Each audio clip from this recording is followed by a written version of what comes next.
Oi, gente, esse é o canal Corpo Luz. Eu sou Mônica Tavares, seja bem-vinda, bem-vindo ao canal. Os bate-papos do canal Corpo Luz estão acontecendo, sendo divulgados aos domingos. E neste mês de janeiro, em especial, a gente trouxe um tema em comum para todos os convidados: se reconhecer negra, negro. Cada convidado trazendo a sua perspectiva, sua abordagem dentro do assunto. Hoje nós vamos todos tecer uma boa prosa para você juntos. Quem somos?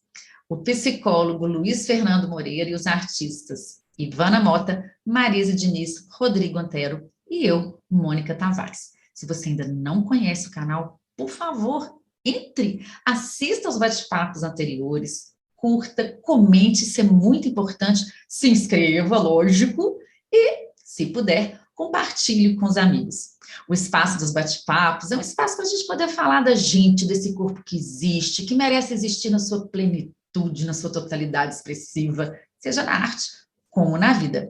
Uma maneira também da gente abrir reflexões para o nosso existir. Não saia daí, porque a gente está chegando.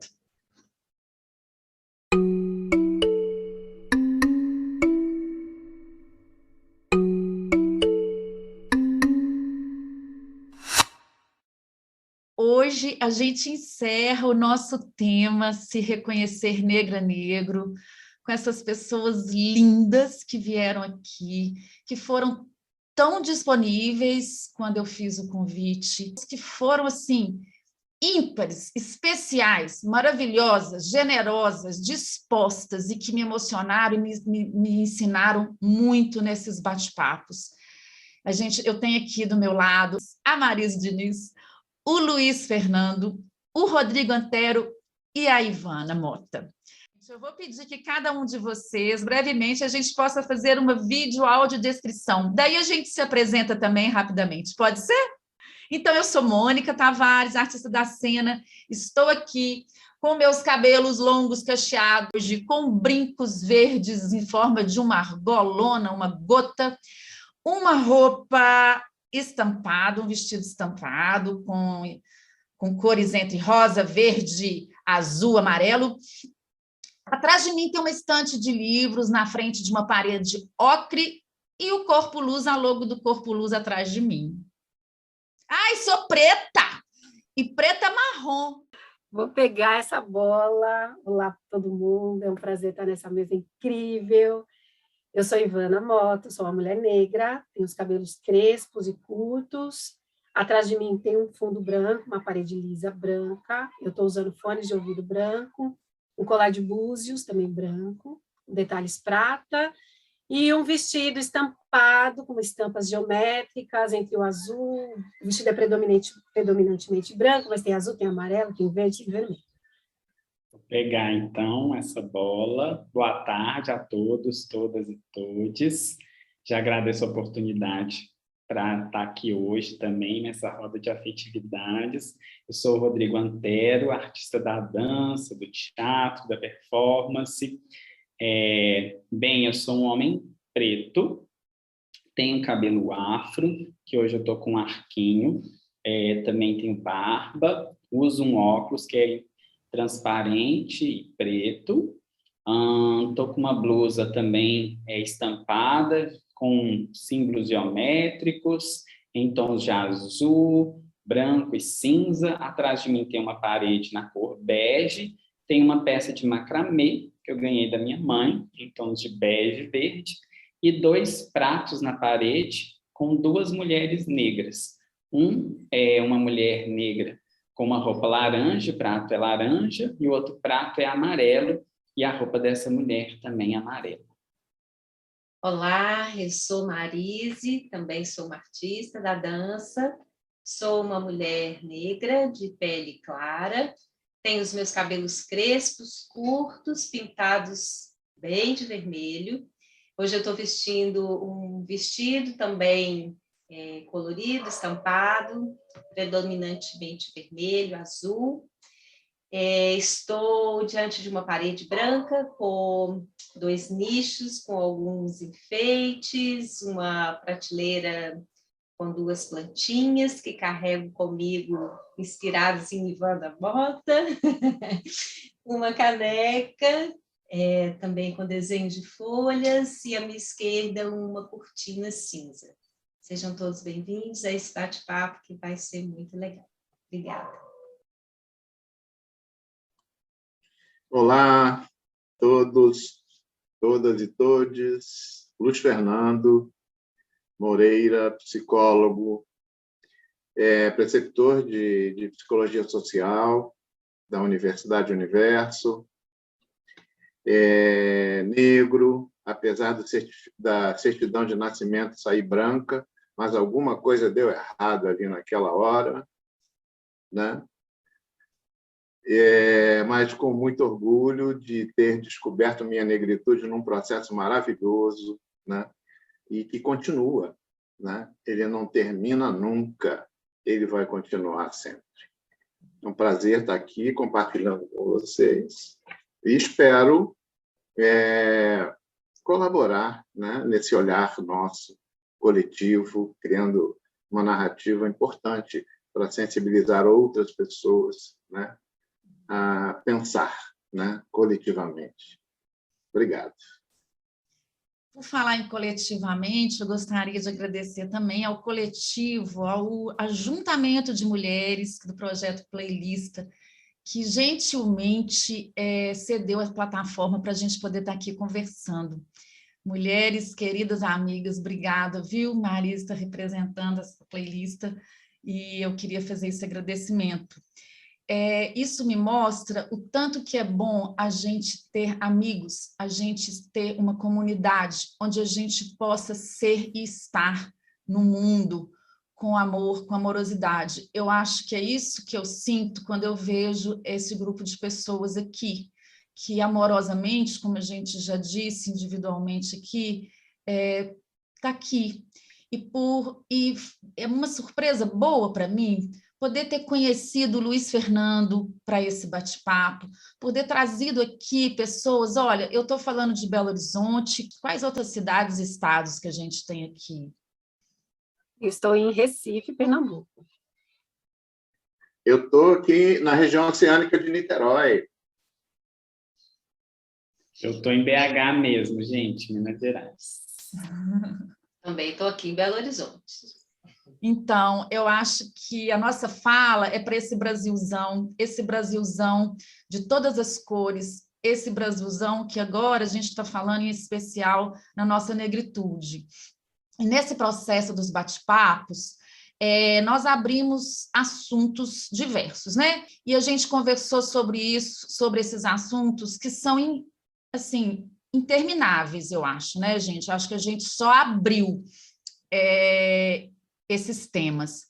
Então, eu vou abrir hoje a nosso debate, digamos assim, as nossas reflexões e tudo, com uma pergunta que seria, e agora?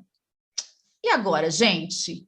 Depois que a gente falou tanto, falou da gente, falou das nossas vidas, das nossas questões, como é que a gente pode ser agente de mudanças dentro das nossas realidades? Eu vou começar assim e vamos ver para onde que a gente vai caminhando. Bora lá? Eu gostaria de falar porque eu participei de um projeto chamado Homem, Saúde e Vida Cotidiana, aonde a ideia era reunir vários homens, né, com o intuito de falar sobre esse modelo hegemônico masculino, né, poder entender como se dialogava, né, e como interagia esses grupos. E, para mim, uma coisa que eu senti, né, é a importância da escuta e como isso fez a diferença quando nos juntamos e ouvimos uns aos outros. Então, isso fez um sentido tão grande para mim que abriu essa porta maravilhosa que é ser ator e autor de mudança no mundo. Ou seja, isso só pode acontecer se eu escutar o outro, se eu escutar o outro, eu vou conhecer todas as possibilidades de um diálogo franco e transparente. Então, todos nós fomos mobilizados na direção desse masculino. Que masculino que você quer para você? O que você quer para você? E eu me sinto muito feliz hoje de poder estar aqui dividindo com vocês, fora o orgulho de ter pessoas negras conversando, mas esse lugar solitário masculino é horrível, porque a gente carrega, parece que a gente está carregando cruz sem saber de onde para onde, porque a gente fica com várias questões, querendo dialogar com outras pessoas, e nossas angústias acabam morrendo na gente. Não, elas não ganham uma dimensão de troca. O masculino ele é muito solitário nesse sentido, né? E então assim eu achei que esses espaços de conversa possibilitam que a gente possa ser autor de mudança, ou seja, se é contagiado, é atravessado por um tema, né? A negritude atravessou na minha vida e deixa eu reverberar isso, porque outras pessoas podem estar sentindo essa necessidade de falar sobre isso, né? Porque no meu processo de descoberta, eu fui descobrindo, meu Deus, eu quero saber se outras pessoas também sentiram ter essa mesma vibe de conversar e trocar, porque são descobertas incríveis, algumas delas muito duras, né? Porque a branquitude ela é cruel, ela não tem nada de aliviar para nós. A branquitude ela é cruel. A gente vai descobrindo porque a gente fez tanto esforço para se equilibrar, para poder dar um chão para a gente poder discutir determinadas questões, que cansa, porque a gente está sozinho, a gente ficava muito sozinho, e graças a Deus, hoje temos a oportunidade de estar compartilhando, né? Dessa forma como estamos fazendo aqui hoje. Muita alegria nessa oportunidade, né? Quanto tempo eu carreguei coisas sem poder compartilhar. Muitos amigos meus de infância não tiveram essa minha partilha porque eu não sabia como é que eles iam receber isso, né? Eu funcionei num circuito classe média com maioria branca, era a branquitude, e eu era a exceção, né? E como é que a gente fala com essas pessoas, né, que estavam ali? Alguns me viram ser barrados na porta de um clube, às vezes, né, não quiseram nem falar muito com isso, porque achavam que eu ia ficar muito sensibilizado com isso. Mas hoje, graças a Deus, eu posso estar junto de vocês e que vocês vão me acolher, que vocês vão poder me ouvir e que vocês podem me ajudar a ser um autor de mudança no mundo. Então, eu tenho feito todo esse esforço dentro da minha cadeira lá de psicologia social, onde eu falo que só há sentido em ser um psicólogo social se eu realmente for atravessado por todos esses temas e realmente acreditar que eu posso fazer mudança no mundo. Não tem a menor graça se isso não estiver acontecendo, né? Então, eu acho que eu posso iniciar esse bate-bola, né, que a gente está fazendo aqui, com muita satisfação de repente, entender a importância de ser autor de mudança. É fundamental. Então, negros e negras precisam acreditar sempre que há sempre uma chance de se reinventar todos os dias, e a gente vai ajudando outros a se reinventarem. O processo é contínuo, não para nunca. Isso é o meu, vamos dizer assim, é meu carro-chefe hoje, entendeu? Como é que eu posso ser autor de mudança?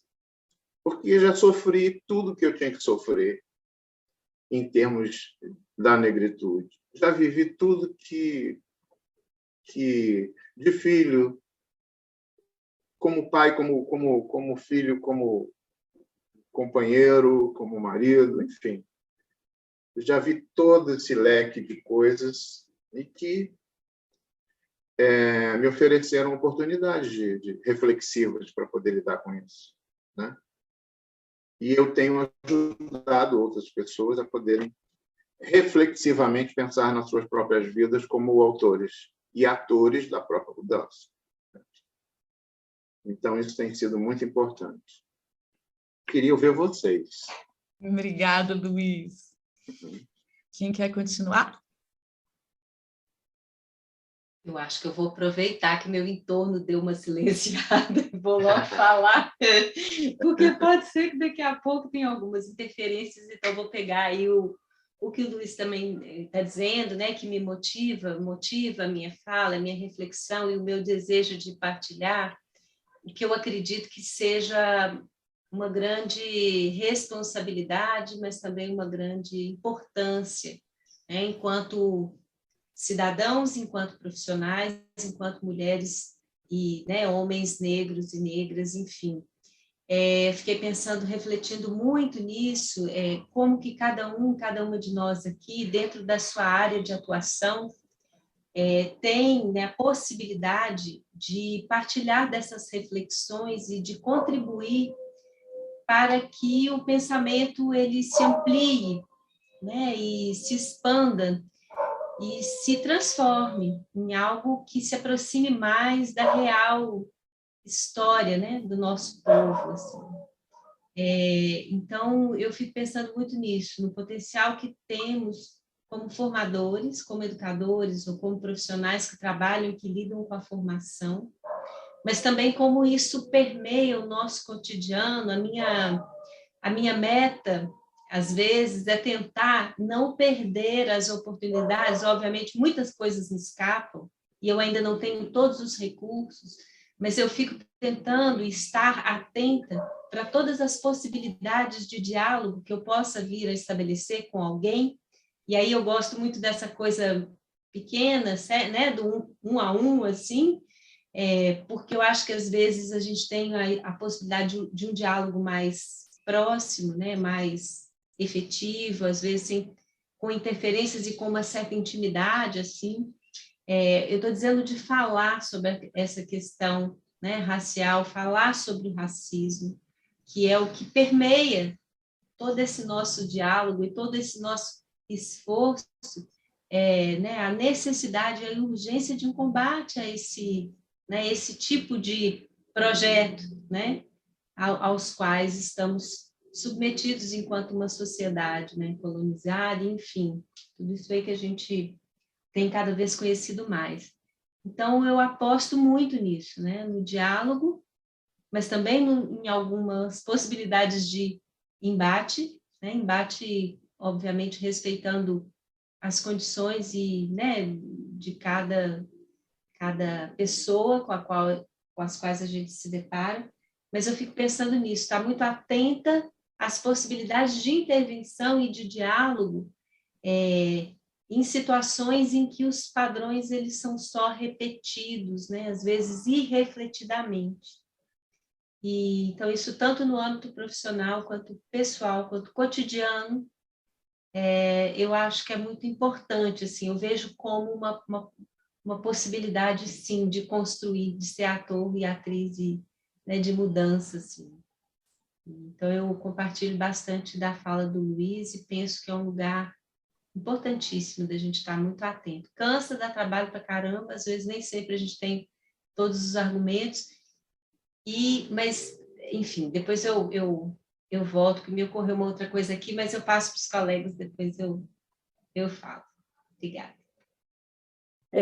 Eu vou pegar os fôlegos das falas anteriores, eu acho que isso aqui é uma espiral de ideias, né? E tanto o Luiz quanto o Marise ofereceram para mim uma reflexão sobre a sua pergunta, Mônica, que diz respeito à micro e à macropolítica, né? Eu acho que a gente tem que estar engajada, engajade, nesse debate da negritude, e, claro, eu não consigo entender um processo como esse que está acontecendo aqui aqui nesse diálogo, um processo como o que me atravessa na singularidade, que é um processo social também, né? E que se relaciona com uma realidade de Brasil racista, de Brasil colônia, enfim, e de, historicamente, uma série de coisas que nos mantêm, tentam nos manter num lugar de desvitalização, né? E de despotencialização. Então, é um lugar de micro e macro política, né? Eu acho que sermos agentes de mudança também nos colocam em redes, como nós estamos aqui agora, nesse bate-papo. Então, eu acho que o fortalecimento coletivo, ele é fundamental. Eu encontro fortalecimento quando as coletividades me abraçam, mas eu também sou parte de uma coletividade que abraça, né? Então, entender algo que o meu companheiro sempre fala, que é a corda de caranguejo, né? É essa coisa de estar vindo junto e vindo, um puxando o outro, um vitalizando e potencializando o outro, porque existe um meio arquitetado e muito bem estruturado para nos desvitalizar. Então, o fortalecimento coletivo e essa coisa da corda de caranguejo, que é uma imagem que eu acho fantástica, eu acho que são formas de sermos agentes de transformação, que, inclusive, pensando nessa micro e nessa macro política, nos fazem também sermos agentes que responsabilizam, que emanam narrativas, que falam das questões das negritudes para fortalecimento das pessoas negras, claro, mas também para a implicação da branquitude, como o Luiz bem trouxe, que é uma estrutura muito perversa.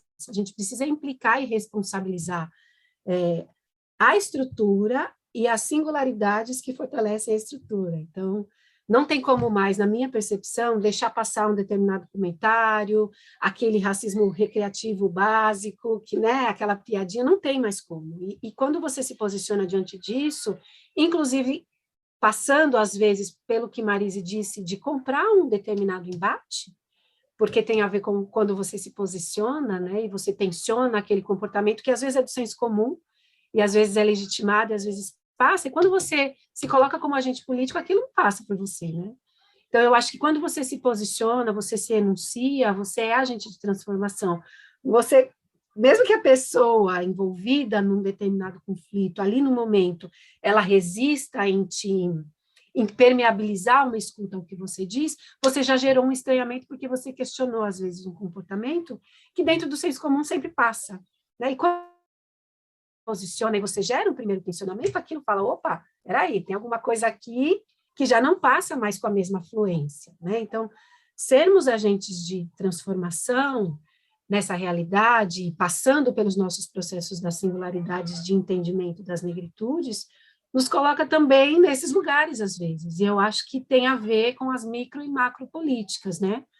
Você pode fazer isso de forma muito afetiva também, chamando a atenção e se posicionando, né, e tentando agenciar por um diálogo, mas eu tenho entendido que às vezes nem sempre é assim, como o Marise colocou, né?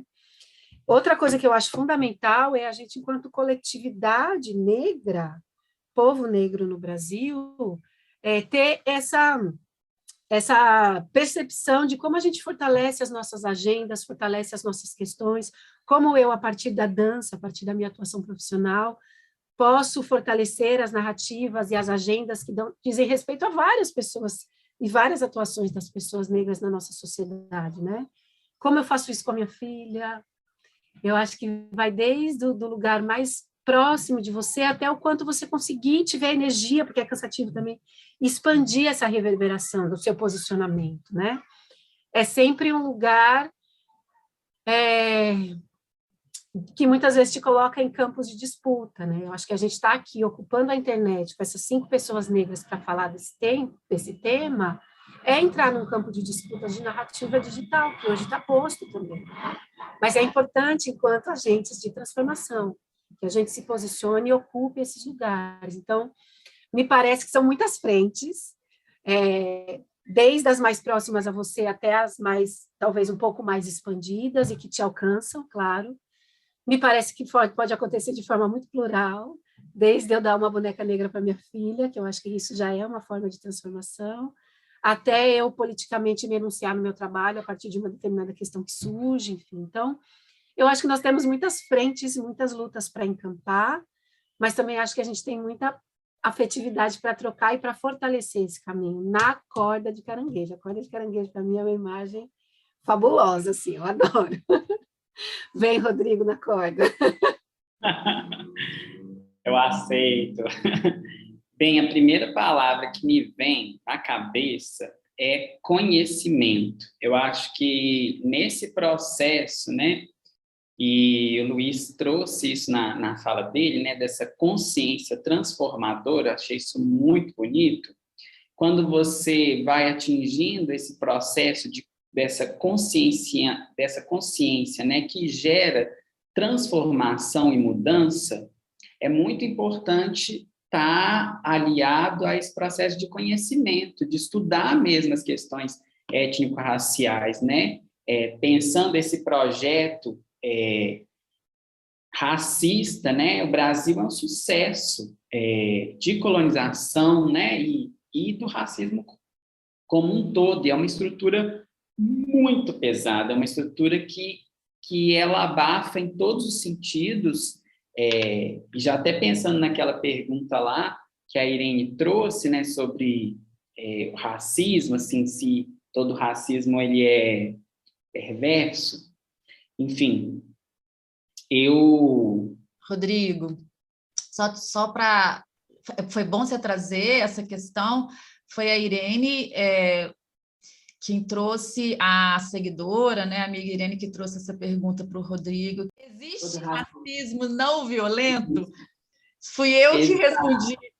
Eu acho que o racismo é por si violento, mas eu deixo para você.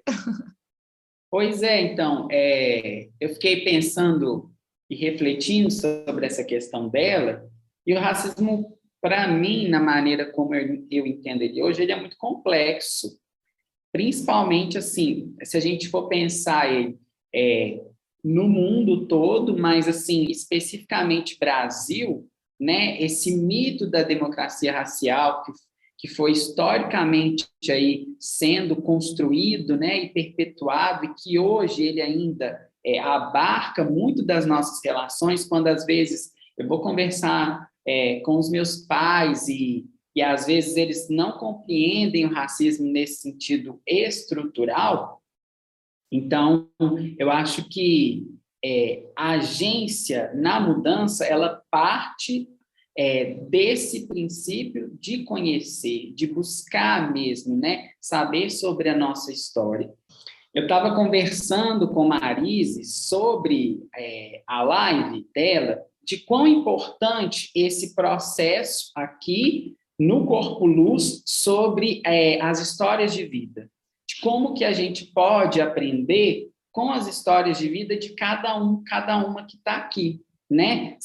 Eu estava até hoje aqui, entrei para cá e falei assim, olha que colorismo entre nós aqui, né? E o quanto que essa rede, né, de nós, pretos e pretas, como que isso nos fortalece. Então, eu volto no final da minha live lá sobre a questão da bicha preta, onde eu falei do aquilombamento, né? Beatriz do Nascimento traz essa potência, né? O Abdias do Nascimento também vai falar muito disso. Então, para mim, hoje, essa força do aquilombar-se com os seus e com as suas é uma maneira de eu ir me potencializando para, na relação com os outros no mundo, esses outros, né, não só as pessoas brancas, como que eu me reposiciono, como que eu vou construindo as minhas ações artístico-políticas. E aí eu caio no meu campo de atuação, que é a arte. Eu acho que a arte ela é uma maneira muito bonita de você poder agenciar essas mudanças. Então, desde o momento em que eu começo a me reconhecer negro, né, toda a minha atuação enquanto um professor, artista, vai mudando. Na sala de aula, com as minhas alunas, onde eu começo a perguntar para elas como que essas questões se dão, e aí uma aluna minha de 12 anos fala assim, porque eu sou negra, eu sou discriminada. E eu falo assim, gente, eu na idade dessa menina não estava pensando isso. Então, isso que o Luiz fala da escuta, né? Isso é muito legal. Então, algo que antes eu não trazia na minha sala de aula, uma escuta nesse lugar. Então, o conhecimento que eu estou falando aqui não é só o conhecimento acadêmico de livros, não.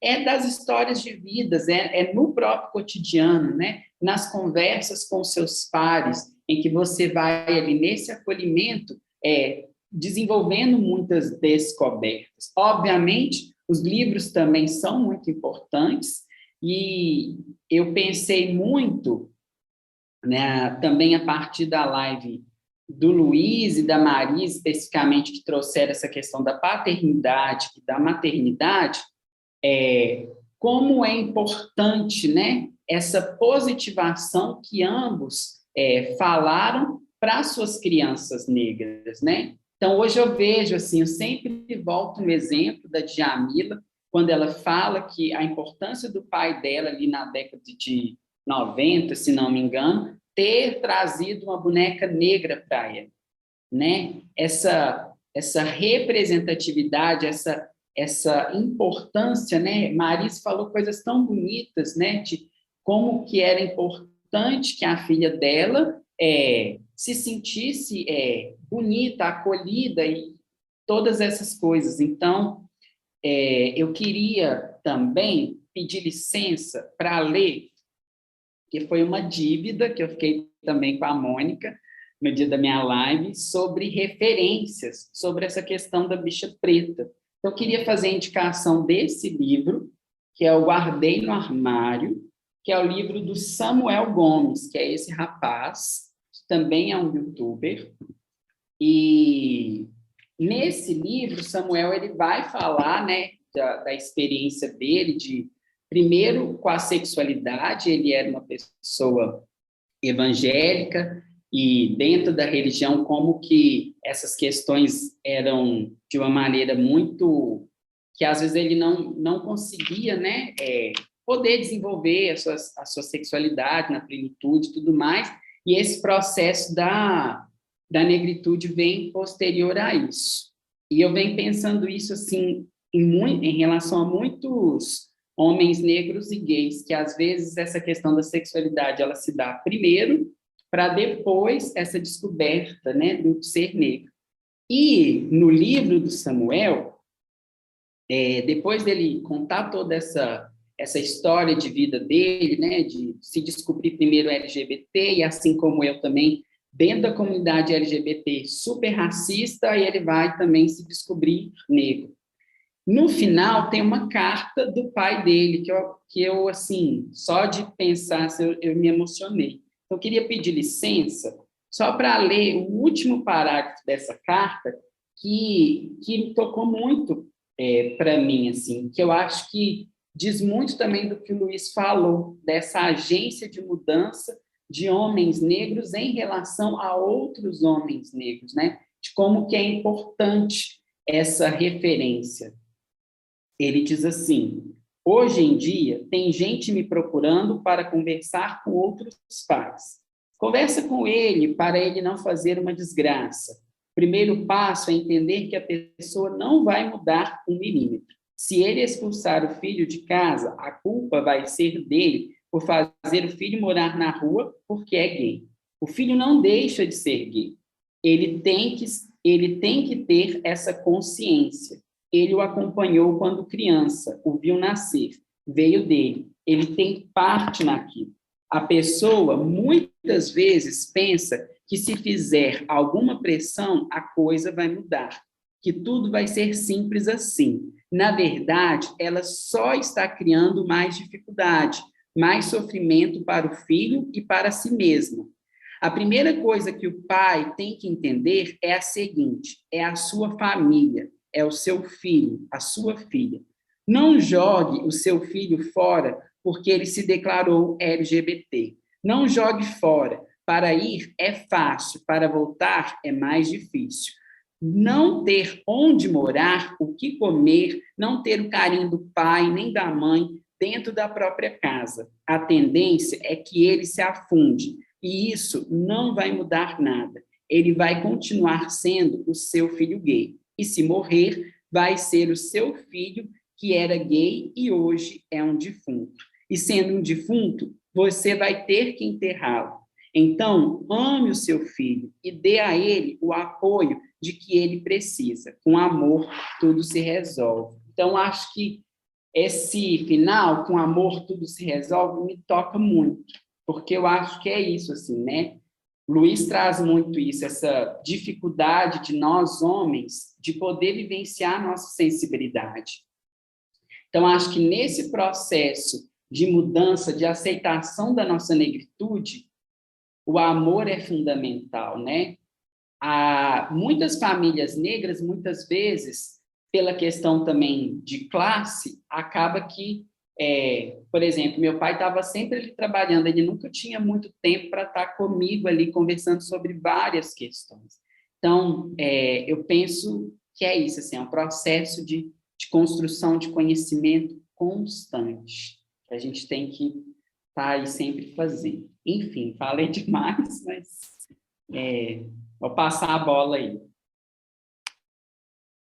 Eu fiquei pensando também, para mim, como que seria essa resposta. E eu acho que eu posso começar dizendo que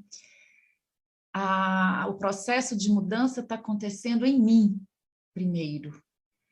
É ser agente da minha própria mudança e me fortalecer assim.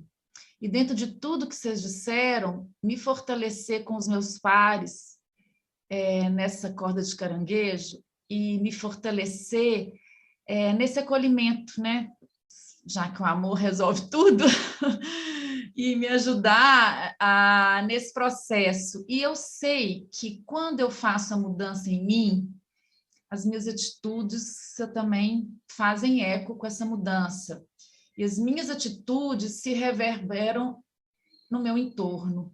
E é o que eu tenho visto.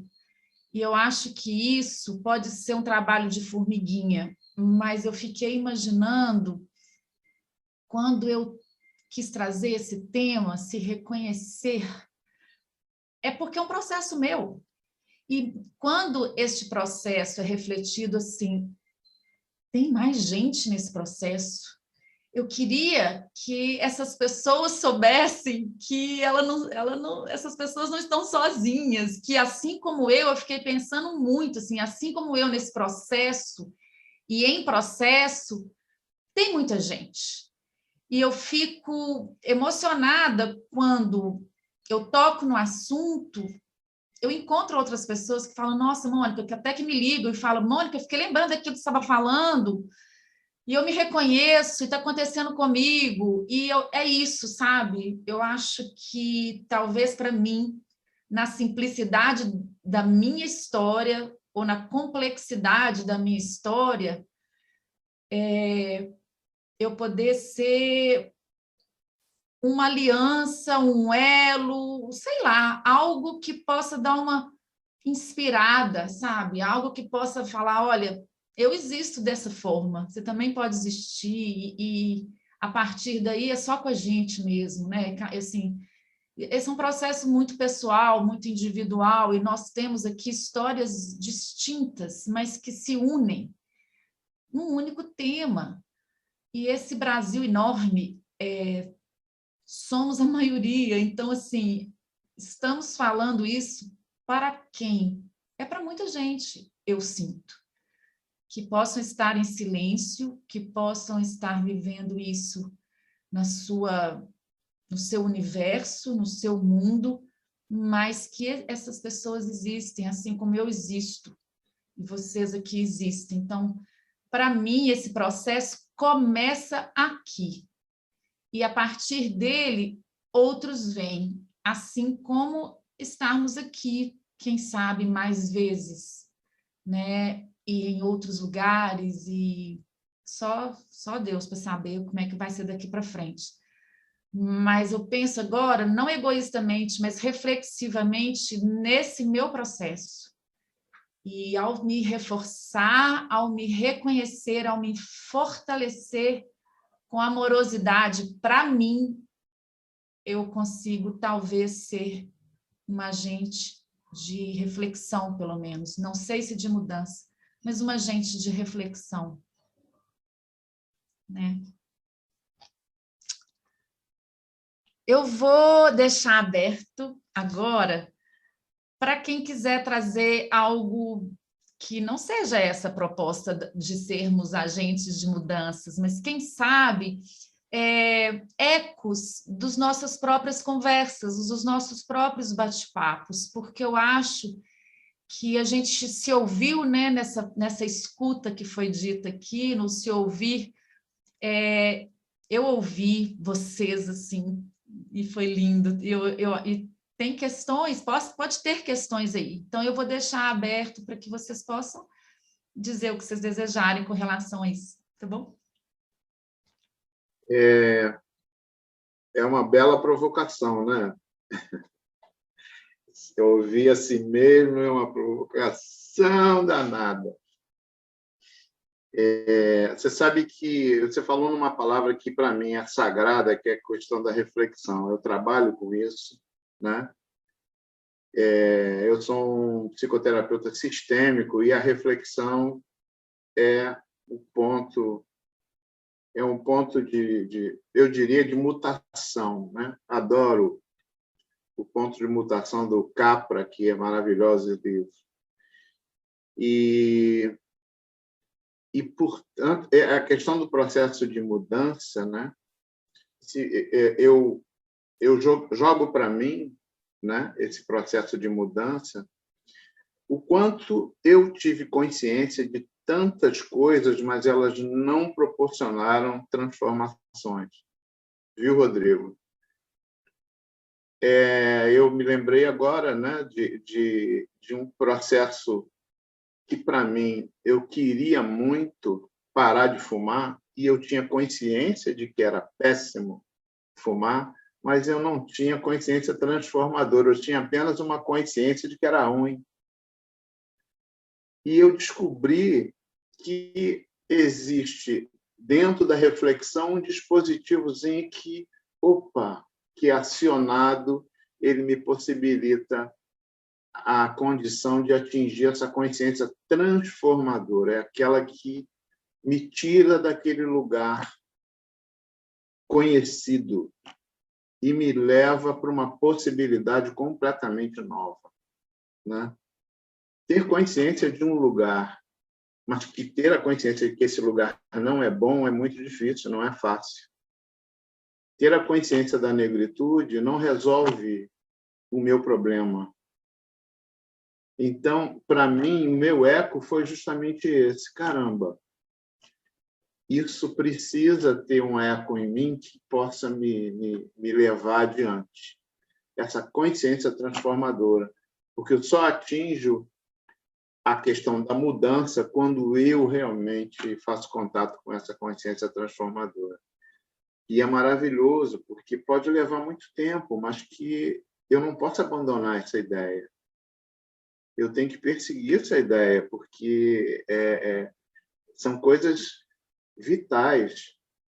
Eu digo sagradas porque, para mim, hoje, é sagrado isso. Conversar sobre as questões da negritude é sagrado, é um espaço sagrado que eu valorizo com os meus alunos, a discussão. As pessoas até esquecem de ir embora para casa. Eu falei, meu Deus do céu, eu estava aqui tão preocupado de vocês estarem aqui ouvindo uma coisa que deveria ser presencial, mas vocês estão aqui me ouvindo, e isso é maravilhoso, né? Eu acho que vocês estão entendendo a importância da consciência transformadora. Estar aqui ouvindo o outro é maravilhoso, é transformador. Então, isso, e cada vez que eu ouço vocês, amplia a minha capacidade de me transformar.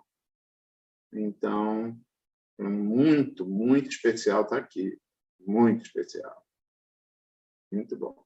Eu estou ouvindo o Luiz aqui e pensando, antes da fala dele, eu pensava numa coisa, né, que anotei aqui enquanto Mônica estava falando, que é a reafirmação das nossas existências.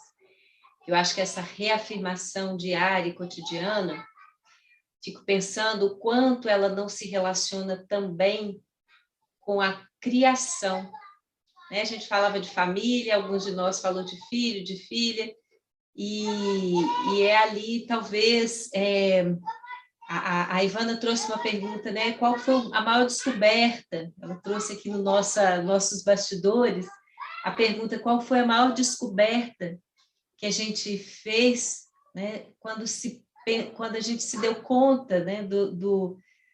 Dessa falácia que é a democracia racial, né? Dessa suposta democracia racial, que de fato não existe. E para mim, imediatamente veio, né, aquele momento lá que eu contei no bate-papo, né, provocado pela minha filha, pelas perguntas dela e pelas urgências dela. E aí, quando você se depara diante dessa missão, que é contribuir para a formação e criação, né, de um ser, isso toma uma dimensão muito maior do que, no meu caso, a mim mesma, assim, é maior do que eu, era maior do que a minha trajetória até ali. E aí me vem, ouvindo o Luiz, essa palavra da criação, né? Criar, seja um filho, um projeto, uma ideia, inventar algo que vá minimamente tocar, sensibilizar e, portanto, transformar, ainda que daqui a alguns bons anos, eu acho que é um projeto de vida que eu acho que ele é inerente a qualquer ser humano, né? Todo ser humano é capaz de criar, de inventar, de, né, tomar consciência e de transformar. Mas, pensando na gente aqui, né, eu vejo esse potencial no lugar do exercício da profissão. Então, só me ocorreu de alimentar um pouco essa conversa falando disso, né? Talvez eu tenha localizado na família, pensando em criação, mas agora isso reverbera também nesse lugar de atuação, né? Como profissional, como artista, como professora de dança, como ser humano, acho que está tudo muito ligado. Então, chega a quase me dar um otimismo. Em geral, eu sou mais pessimista, ou um pouco realista demais, de achar que... Mas essa conversa nossa chega quase a me dar um otimismo, porque eu percebo essa potência e esse desejo, sabe? De reafirmar a nossa existência cotidianamente pelo viés da criação, pelo viés da invenção, pelo viés da reflexão e, por aí, tomada de consciência e transformação. E isso é vida, né? Eu acho que isso é vida e tem uma importância e uma força muito grande. Então, que, sei lá, que a gente não abra mão, né, do nosso potencial de reafirmação de quem somos, de onde viemos e de onde queremos chegar, e de onde precisamos chegar. Tudo amarradinho aí na corda de caranguejo, né? Envolvendo também as pessoas que, às vezes, indiretamente, ontem foi muito surpreendente quando, ao ter alguns feedbacks assim, do bate-papo, o alcance que ele teve para algumas pessoas, como tocou algumas pessoas que eu não esperava. Inclusive, né, uma amiga branca, que tem um filho negro, ela fala, olha, eu preciso de ajuda, eu quero saber, eu preciso conhecer quais são os caminhos, eu lido com isso, mas as pessoas olham para mim e não entendem por que eu quero saber o que eu quero saber, né? Eu fico com muito receio das minhas perguntas ofenderem alguém, porque, né, às vezes a pergunta vem de uma maneira que eu entendo que alguns de nós já não têm mais paciência de explicar, né? Mas muitos de nós, sim, e eu acho que são pessoas muito necessárias para esse movimento. Então, eu disse para ela, olha, vem junto, eu estou super à disposição para a gente conversar, tem muita coisa que eu não vou saber, mas a gente vai se, né? Vai se conectando e vai perguntando e vai achando os pares e vem junto, porque esse movimento em torno dessa reafirmação, dessa sobrevivência e dessa vida que nos foi dada e que, né, eu já acho que a gente precisa de muita gente, né, junto para poder transformar. Sei lá, é isso que me ocorreu. Pensando nesse não saber que a Marise coloca, isso me instiga muito hoje nesse lugar, assim, né, de refletir sobre a minha identidade e sobre o meu pertencimento no mundo, assim, né? O quanto eu ainda preciso, nisso também que é esse processo do tornar-se negro, né? Vem falando isso muito a partir também do livro da Neuza Santos Souza, para quem não conhece, também vou mostrar aqui, que acho, falando de conhecimento. Um livro muito importante para mim nesse pensamento, né, de se tornar-se negro, porque quando eu trago essa coisa do aquilombar, eu acho que é importante esse fortalecimento entre nós, como aqui agora, mas isso também não pode ficar fechado só entre nós. A responsabilidade do racismo e de todas essas questões, ela é de todos, todas e todes, né? A Ivana chama muita atenção para esse lugar da responsabilização, né? Que é preciso, sim, a gente compreender que há, eu vou usar uma palavra forte, mas que, enfim, desse torturador, né? Que é esse processo da colonização, da escravização e que vem de uma herança europeia, né? Então, é preciso, sim, eu vejo que a experiência no Brasil ela é muito enviesada, né? Tem uma cortina aí de fumaça, a Ivana falou disso também nos nossos bastidores, assim, né? De como que ainda, muitas vezes, é cheio de não toques, né? Às vezes, você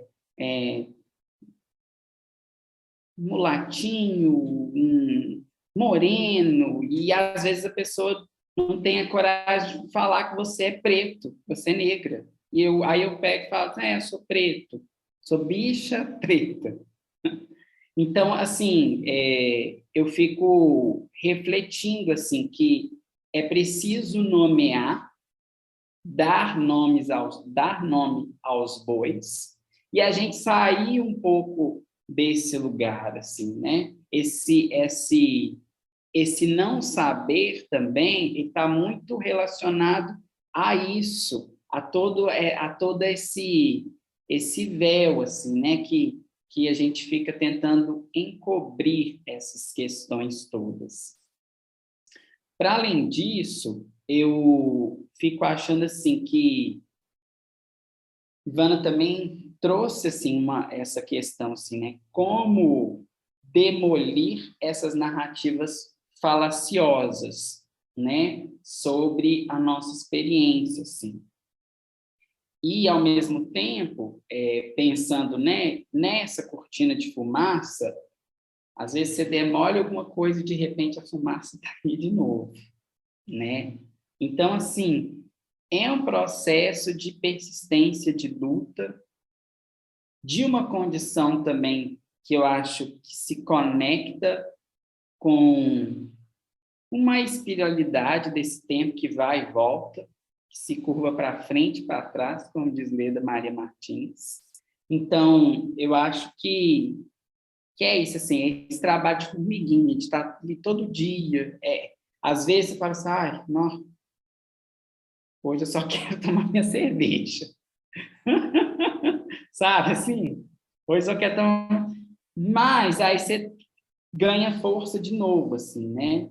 Porque aí você, de novo, é atravessado por uma questão, assim. E meu irmão sempre fala uma coisa que eu acho muito bonita, que logo quando a gente, né, falou da nossa orientação sexual com a mamãe. Primeiro ele falou com a mãe que era gay, e aí passou um tempão, eu ainda com meu armário ali fechado, aí depois eu tive a coragem de falar para meus pais e tudo mais, e meu irmão falou uma metáfora que é o movimento do conta-gotas. Ele falou assim comigo, pô, a gente precisa de ir nesse movimento desse conta-gotas com a mamãe, com muita escuta, que aos poucos a coisa ela vai se transformando.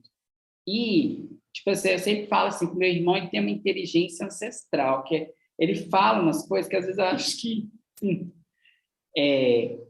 E é muito engraçado, porque hoje a minha mãe é outra pessoa, assim, sabe? Nessa relação com a questão, principalmente, né, da homossexualidade, hoje em dia a gente conversa sobre essas questões lá em casa de uma maneira muito mais tranquila. Obviamente ela tem os valores dela e tudo mais, mas é nesse conta-gotas que você vai ali pingando e a coisa ela vai se transformando, às vezes sem você perceber, que nem uma... Hoje eu acordei e vi que a minha violeta tinha brotado. Eu falei assim, ó, que lindo.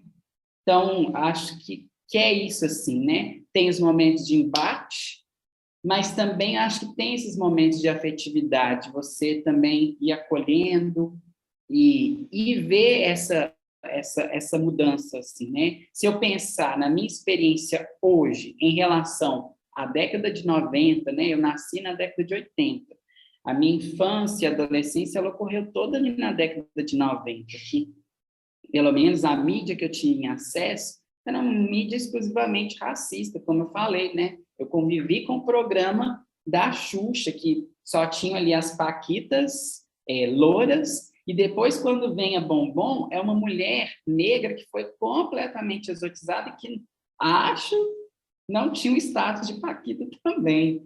Então, assim... Então, hoje, se a gente for olhar, igual eu falei na minha live, né? Que eu fui assistir no programa lá do Hulk, que eu sempre esqueço, Domingão do Hulk, vendo aquelas pessoas negras dançar ao som da Pablo Vittar. Então, assim, as coisas elas vão se transformando. E se a gente pensar nessa esfera, né, de sei lá, 20, 30 anos, mudou muita coisa, né? Mudou muita coisa, porque eu acho que a vivência que os meus pais tiveram foi completamente outra, assim, né? E arraigou neles ali coisas muito... que ficaram muito mais presentes, assim, né? Então, eu fico aí com essa coisa do meu irmão, assim, desse conta-gotas, assim, né? Que a gente vai pingando.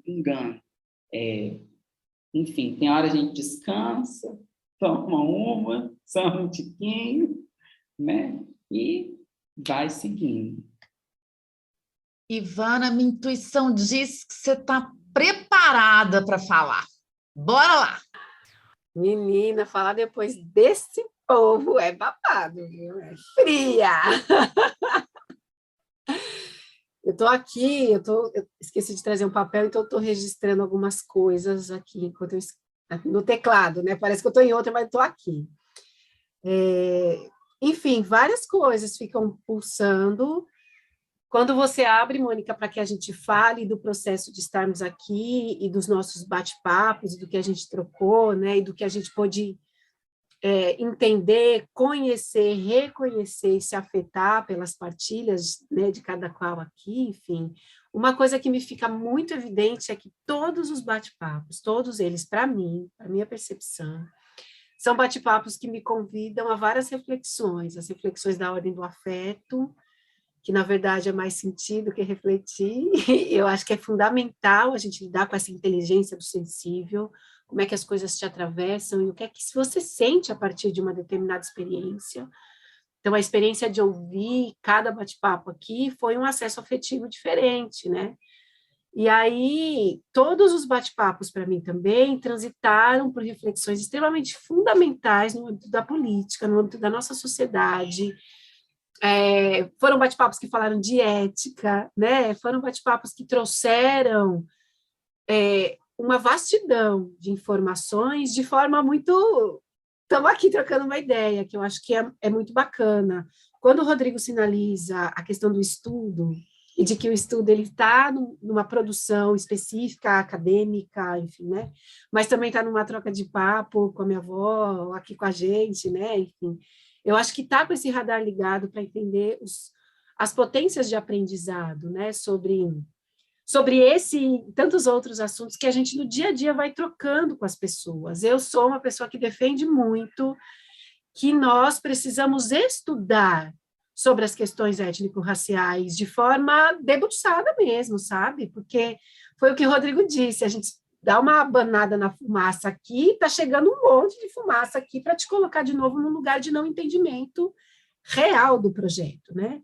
Então, eu acho que a gente precisa ter esse compromisso, e eu vejo, como o Rodrigo sinalizou e Luiz Fernando fala dessa consciência de fato transformadora, que a gente vem avançando em debates críticos, em debates comprometidos, a gente vem avançando em colocar as nossas ideias nos termos que elas têm que estar no mundo, também a partir das nossas referências pretas. Eu quero falar de dança a partir do candomblé, eu quero falar de dança a partir do movimento que a minha avó fazia de recolher uma folha no quintal. Por que esse termo é invalidado enquanto saber, enquanto conhecimento, né? Então, eu vejo que a gente vem se enunciando também a partir dos nossos referenciais afro-brasileiros, afrodiaspóricos, enfim. Eu acho que é importante que a gente coloque esses debates no mundo também a partir dos nossos termos, né?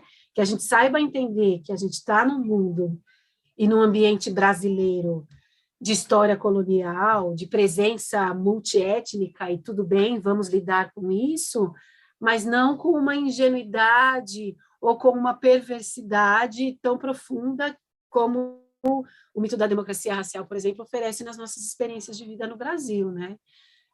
Não tem mais como a gente fortalecer e coadunar, na minha percepção, com determinadas narrativas. A gente vem aí num movimento que não dá para retroceder, seja no conta-gotas, seja, às vezes, empurrando a porta com mais força. Aí eu sinto que não tem espaço para dar passos para trás, a gente precisa avançar. E aí, quando o Rodrigo fala dessa coisa tão poética e tão bela que o irmão dele nos convida a pensar, que é o processo do conta-gotas, e quando você partilha, Rodrigo, a especificidade da sua experiência familiar, eu fico pensando também que esses processos são sempre relacionais, né? Então, de alguma forma, por mais que todas as estruturas estivessem ali na sua mãe, ela se disponibilizou e se permeabilizou a construir e a desenvolver outros caminhos de relação com vocês, a partir do momento que vocês se enunciam homossexual, gay, bicha preta e tudo mais, né? E por que eu falo isso? Porque quando a gente implica e responsabiliza toda a sociedade na questão do racismo, e eu concordo plenamente com você, não tem como a gente fazer transformações reais de outra forma, é preciso que haja essa permeabilidade de troca, de revisão, de movimento, porque o povo preto vem empurrando essa pedra há 500 anos nesse território invadido, né? Assim como as populações indígenas também vêm aí secularmente apresentando as suas urgências. São urgências seculares, por mais paradoxal que isso possa parecer, né? Então, o processo de conta-gotas ou o processo de empurrar a porta, seja como for, ele é relacional. E a gente precisa, enquanto sociedade, entender permeabilidades para movimentos, né? A gente vem aí colocando na TV aberta a Pablo Vittar e as pessoas negras protagonizando, sendo âncora de jornal e tal, e eu acho que tudo isso já é um empurrar de referências, né? Mas, por exemplo, a gente vê na rede social de Maju Coutinho uma série de violências ali de pessoas que questionam a legitimidade dela para estar nesse espaço, então são pessoas que não estão nessa permeabilidade de olhar aquela mulher negra no protagonismo de uma ação e dizer, opa, eu preciso me deslocar daquela referência única. São pessoas que reivindicam a referência única de novo, sabe? Então, tem aí algo que é de um lugar nosso, enquanto inscrição e anúncio da nossa mensagem, das nossas agendas, das nossas questões, mas tem algo que é necessariamente relacional, e a gente precisa implicar e responsabilizar, sim, todo mundo nesses caminhos de transformação, que não tem mais como retroceder. E, Marise, concordo plenamente quando você diz que existem espaços, lugares de bálsamo, né, que fazem a gente ter um impulso de fé, de crença. Eu sou meio como tu, sabe? Eu sou de olhar e falar, gente, vem aquela densidade do real, assim, né? E o que é fabular, o que é da possibilidade do encantado, às vezes fica em outro plano, para mim. Mas eu acho que a gente tem fomentado encontros de cuidado. Eu acho que isso aqui é um encontro de cuidado, né? Um lugar de bálsamo, que a gente fica na vibe de só quero tomar minha cerveja, e a gente sabe que a gente tem que se fortalecer para continuar um movimento que ainda está longe de terminar, né? Se é que vai terminar, enfim. Mas ele é um movimento constante, exigente, por vezes cansativo. Então, os lugares de bálsamo, os lugares de impulso de fé, os lugares onde eu só quero ser e tomar minha cerveja são fundamentais para que a gente possa, de novo, oxigenar e, né, ir para frente com poesia quando dá, com afetividade quando dá, com luta quando precisa. Né? A gente está movimentando as estruturas secularmente, com muitas tecnologias. O povo preto é muito inteligente. A gente tem tecnologias culturais como o samba, como a capoeira, porque são tecnologias, registros das nossas filosofias, lugares dos nossos fortalecimentos, o corpo que joga capoeira, ele ginga, ele dança e ele luta, o corpo que dança frevo no Carnaval do Recife faz passos, faz dobradiça, faz ferrolho, mas dá penada e dá cotovelada para passar na multidão. Então, eu acho que tem todo esse saber dessas tecnologias e dessa intelectualidade que é também corporal, que a gente sabe imprimir, sabe colocar, e ancestralmente aqui eu tenho acessado as minhas, e tem sido caminhos de fôlego, saca? Então, eu entendo que isso aqui é um espaço de fôlego. Para mim, e eu acho que para quem chegar nessa live e encontrar esse fôlego, que massa. E nos dê fôlego também, porque eu acho que é trânsito, né? É fluxo. Só queria pegar um gancho na sua fala, porque eu fiquei pensando enquanto você falava, Ivana, que a gente está vivendo um momento de cortina de fumaça, né, gente? Politicamente, essas questões, elas estão em pauta aqui na nossa bolha, e nesses lugares, e eu acho que, assim, é importante, eu sempre fico refletindo, né? Se a gente pensar que nesse tempo aí de ditadura militar, pós-ditadura, né? Esse momento de ditadura, por toda a repressão, ele ganhou um fôlego muito grande para que, no tempo seguinte, o Brasil, de uma forma geral, ele desse um outro passo, tanto em relação às questões étnico-raciais, enfim, de todas essas lutas, mesmo de militâncias políticas. Mas agora, nesse exato momento, a gente não está vivendo, a gente está vivendo um momento que, na minha opinião, até bem similar com esse momento da ditadura militar, onde as coisas estão muito escamoteadas e que a gente, né, eu, na minha condição de cidadão aqui, pobre, muitas coisas estão acontecendo numa esfera em que eu não consigo acessar, no âmbito político. Então, ontem, mesmo vendo uma live sobre a questão do Fórum de Performance Negra, que estava acontecendo e tudo mais, e que 2015 tem uma pausa, porque 2016 tem um golpe. E eles conseguiram fazer esse fórum de novo esse ano. Esse ano, porque já estou... Não, ano passado, já estou nessa confusão. Mas, assim, com muita garra, muita luta da sociedade civil, porque o apoio que tinha-se do Ministério da Cultura não tem mais, a gente não tem o Ministério da Cultura atualmente, né? Se a gente for pensar em toda essa esfera. Então, eu acho que é isso, assim, né? Esse conta-gotas que o Pedro traz, meu irmão, é um pouco isso, né? Recua e avança. A Ivana também falava muito disso, né? Da tática do povo negro, assim, né? No movimento da ginga, assim, né? Da capoeira, assim, né? Esse avançar e recuar.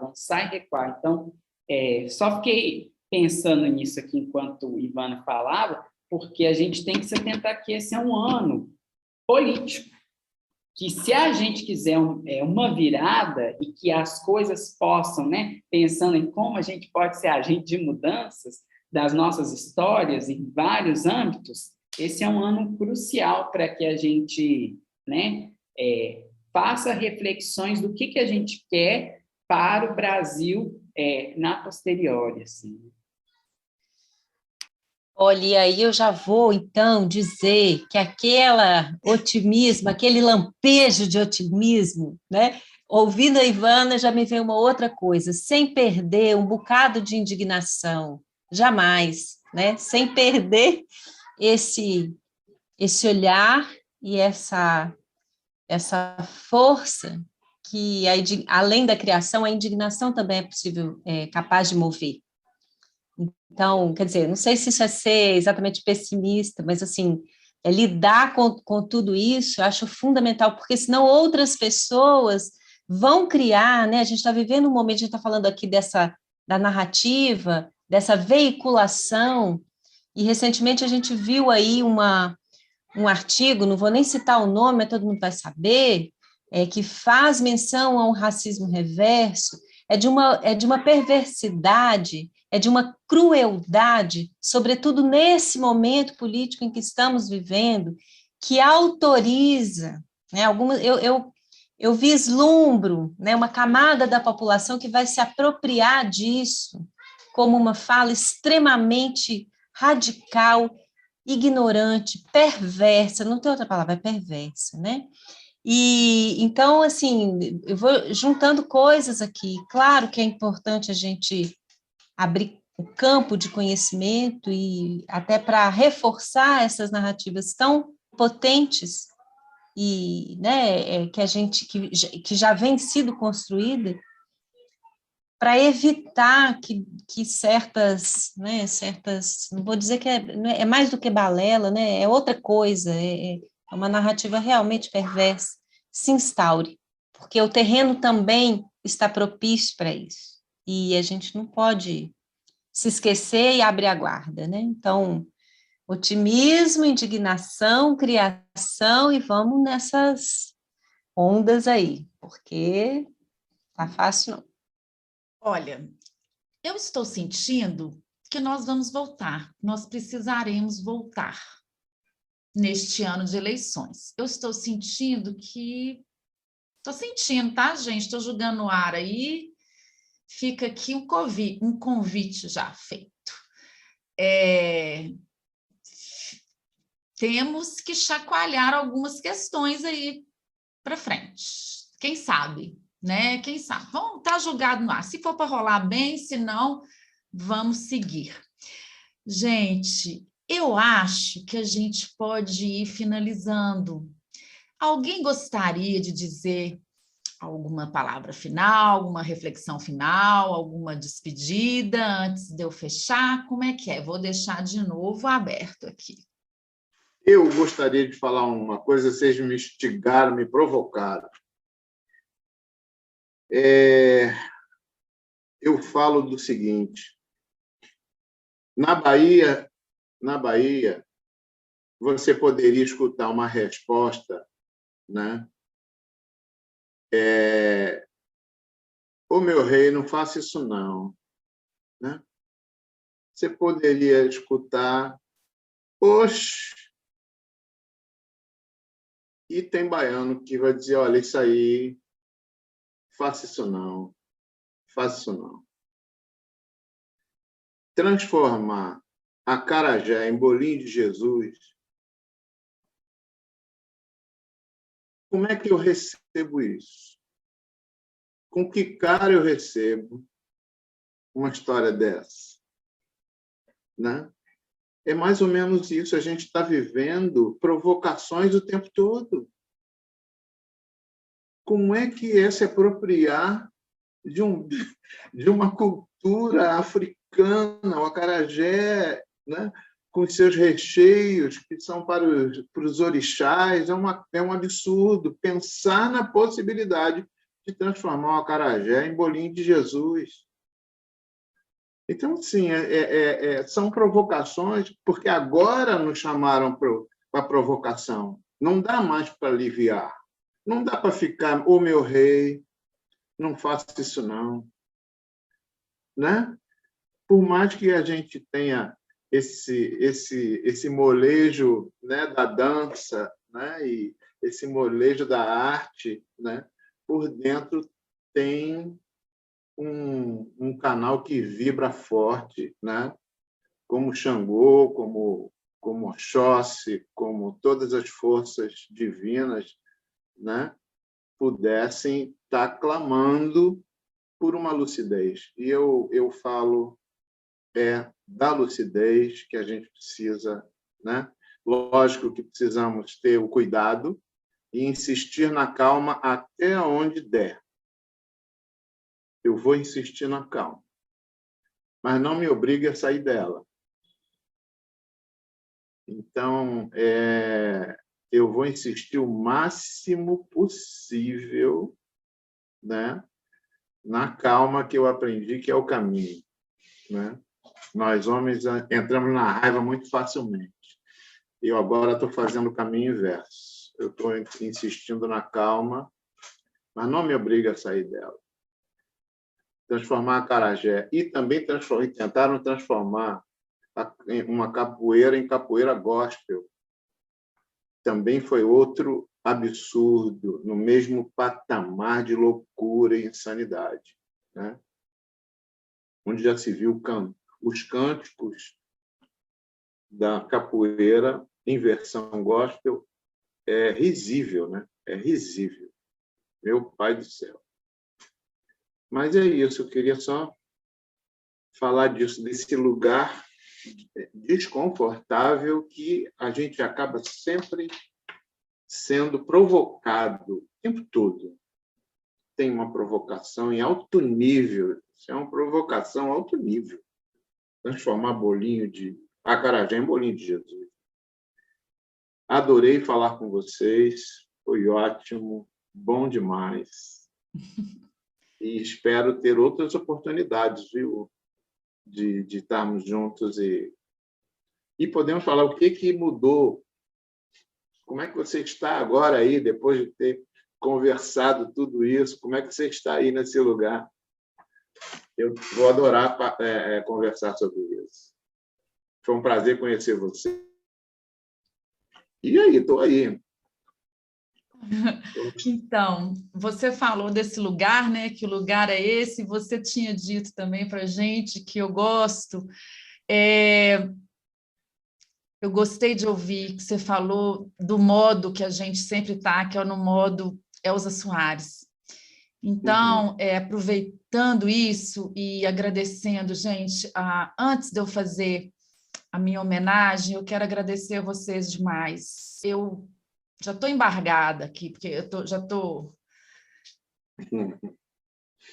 Então, esse é um espaço muito importante, ele está aqui para vocês, para nós e para a gente refletir. É um espaço super aberto para a gente conversar, para a gente ouvir, trocar. Quem que falou? Foi Ivana. Não é troca. A gente fazer as nossas partilhas. E eu gosto sempre, né? Partilha está lá na minha dissertação, faz parte do meu trabalho, eu não troco, eu partilho. Então, está aberto para a gente partilhar, para a gente abrir frentes, abrir questões e avançar. E falando em avançar, eu gostaria de dedicar esse bate-papo a duas pessoas. Uma ao poeta mineiro Adão Ventura, que fez uma presença na nossa vida familiar que eu acho que foi muito significativa. E outra, da Elza Soares, eu quero homenageá-la com esse bate-papo. Eu acho que tem 2 dias que ela se foi, né?